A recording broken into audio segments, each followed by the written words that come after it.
روايتنا عن علي بن أبي طالب أكثر من مرويات الخلفاء الراشدين الثلاثة. تخيلوا.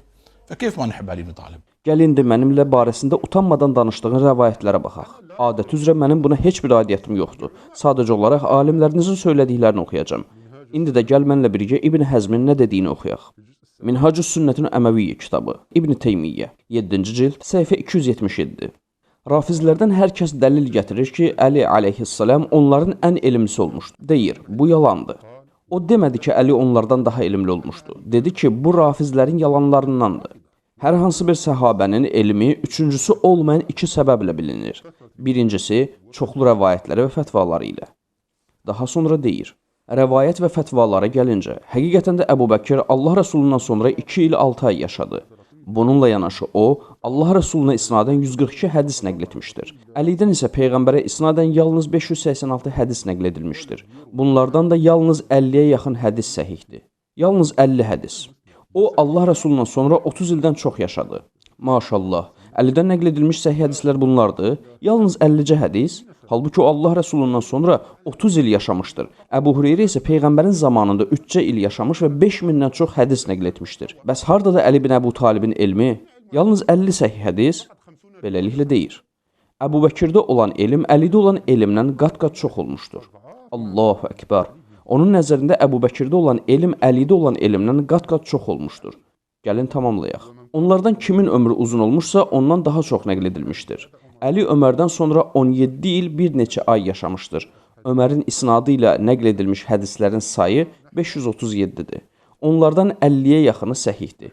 Burada o, Əli ilə eynidir. Bu müddət ərzində Əlinin hədisləri Ömərin hədislərindən 49 hədis çoxdur. Səhih hədislərdə isə ondan 1 və ya 2 hədis çoxdur. Allahu Əkbər. Ömərin fiqh bölmələrindəki fətvaları Əlinin fətvalarına bərabərdir.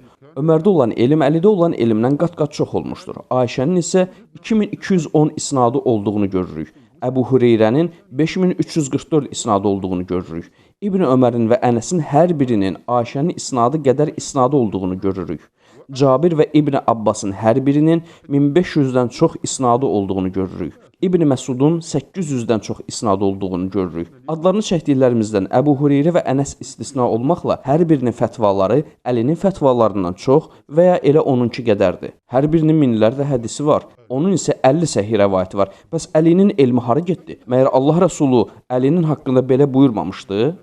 Belə bir hədis nəql olunur ki, Ənə Mədinətul İlm və Aliyyun bəbuhə. Mən elm şəhəriyəm, Əli də o elm şəhərinin qapısıdır. Mən elm şəhəri, elmin şəhəri, Əli də onun qapısıdır. Və bu hədisi öz kitabında nəql edən əhl-i-sünnət alimlərindən birisi də İmam Hakimdir. İmam Hakim bu hədisi öz kitabında nəql edir. Əgər Əli Peyğəmbərin elm şəhərinin qapısıdırsa, onda Əlinin elmi hara getdi? Yalnız 50 səhih hədis. İndi gəl mənimlə birgə İbn Teymiyyənin sizə danışdıqların barəsində nə dediyinə baxaq. Sonra da bu məlum olan xilaf təvatür hədislərlədir. Çünki Allah Rəsulunun elmi bütün İslam şəhərlərinə Əlidən başqası tərəfindən yetişmişdir.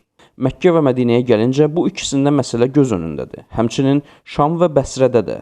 Belə ki, onlar Əlidən yalnız az şeylər nəql etmişlər. Çünki onun elminin çox hissəsi Küfədə yayılmışdır. Buna baxmayaraq Küfə əhli Quran və sünnəni nəinki Əli vilayətə gəldikdən, hətta Osman vilayətə gəldikdən də əvvəl bilirdilər.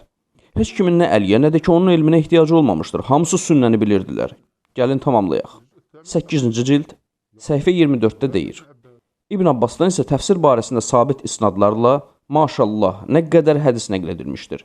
Həmin isnadların heç birində Əlinin adı çəkilmir. Halbuki İbn Abbas bir neçə səhabədən nəql edir. Ömərdən, Əbu Hüreyrədən, Əbdürrəhman bin Ovfdan, Zeyd bin Sabitdən, Ubey bin Kəbdən nəql etmişdir. Əlidən nəql etdiyi rəvayətlər isə çox azdır.